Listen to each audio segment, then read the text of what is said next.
commuter, mahirap pag mag-commute ka.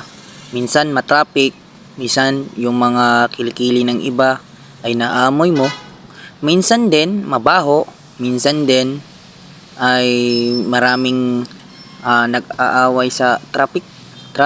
Minsan din nababagot kasi nga mabagal yung usad, lalo na pag traffic. Kung mayroong sasakyan, mas mabilis. Sa ganitong sitwasyon ay mapasabi ka sana all. kasi nga mahirap talaga ang maging commuter.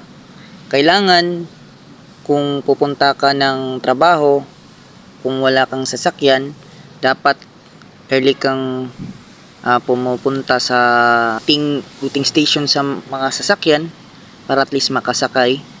Medyo mahirap din sa ganitong sitwasyon. Kami nga, punta kami ngayon sa Save More. So, nasa downtown na kami. At bilang isang commuter, masasabi ko na hindi madali ang ganitong sitwasyon. Pero, mas okay yun kasi nakakatipid minsan. At minsan din, laki din ng gasto. So, dito na kami sa Save More. Nakapasok na kami. At pili-pili muna ako kung ano ang pwede kong bilhin. Maraming pwede kong bilhin. Ganitong sistema kasi galing kasi kami sa EBRMC sa hospital at ngayon lang kami nakapag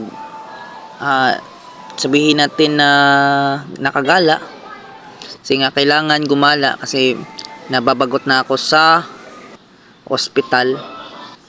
Tingin-tingin lang muna ako saglit habang pinanood yung mga pagkain. Tingin-tingin lang kami kung ano lang pwede mabilhan. So palabas na kami ngayon sa Save More at pauwi na kami sa EBRMC. At sa mga nanonood dyan, maraming salamat. Nator ko kayo dito. Kahit na iksi lang ang video, maraming salamat sa inyo guys. At muli guys, magkikita-kita naman tayo sa next video ko. Maraming salamat sa inyong lahat. See you to the next video. Bye bye.